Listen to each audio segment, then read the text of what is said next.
આપણે મિત્રો કાકા બળિયા દાદાના મંદિરેથી દર્શન કરી અને નીકળ્યા એટલે 1 કિલોમીટર 2 મીટર જેટલું કે 2 કિલોમીટર જેટલું છે મિત્રો. ચાલો મિત્રો હું તમને માં મેલડી માના દર્શન કરાવું. જય માતાજી મિત્રો, જય મેલડી માં.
રામપરા વાળા ભુરિયાવદની મેલડીમાં.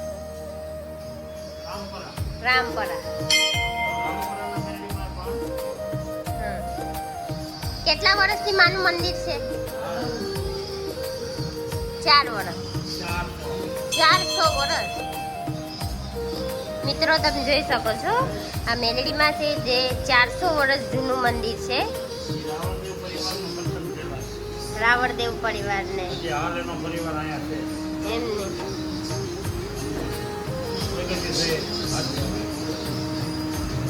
અને અમારા બધા વડવા અહીંયા રહેતા ને રાવણદેવ પરિવારનો અહીંયા કબેલો જ હતો. એમાં પછી અત્યારે મંદિર થઈ ગયું. પેલા હાવ સાદું હતું. પેલા એક વડ ને ધૂળનો દડીમલો જ હતો. અત્યારના યુગ પ્રમાણે લોકોનું શ્રદ્ધાનો વિષય છે. બહુ લોકોના કામ થાય છે. લોકો આવે પોતાની મન્નત માને એનું કામ થાય કરવા. માતાજીમાં લોકોના ધાડિયા કામ મિત્રો પૂરા કરે છે અને લોકો દૂર દૂરથી દર્શન પણ કરવા મિત્રો અહીંયા આ મંદિરે આવે છે.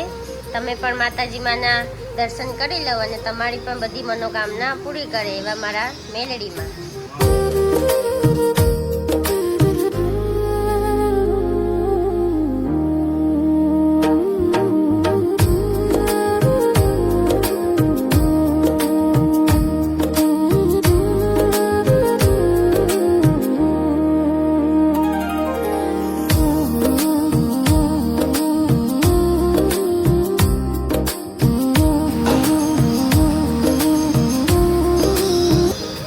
બળિયા દાદા પછી આપણા મેલડીમાં આવે છે મિત્રો. દૂર દૂરથી લોકોની માનતા પણ પૂરી કરે છે અને દૂર દૂરથી લોકો મિત્રો અહીંયા દર્શન કરવા પણ આવે છે. નાનું એવું સુંદર મજાનું માં મેલડીમાનું મંદિર છે. તો તમે પણ મિત્રો જરૂરથી આ મંદિરે માં મેલડીમાના દર્શન કરવા આવજો. અને કાકા બળિયા દાદાનું પણ મંદિર 2 કિલોમીટર જેટલું જ દૂર છે એટલે રસ્તામાં જ માં મેલડીમાનું મંદિર આવે છે. એ કાકા બળિયા દાદાના પણ દર્શન કરી લીધા અને મેલડીમાના પણ દર્શન કરી લીધા. તો ચાલો મિત્રો આપણે આવતા વિડીયોમાં જરૂરથી મળશું. જય માતાજી મિત્રો, જય મેલડીમાં. આપણા ચેનલને જરૂરથી સબસ્ક્રાઈબ કરતા જજો અને શેર પણ જરૂરથી કરજો જેથી કરીને લોકો આવનારો વિડીયો આપણો જોઈ શકે. જય માતાજી મિત્રો, જય મેલડીમાં. ચાલો.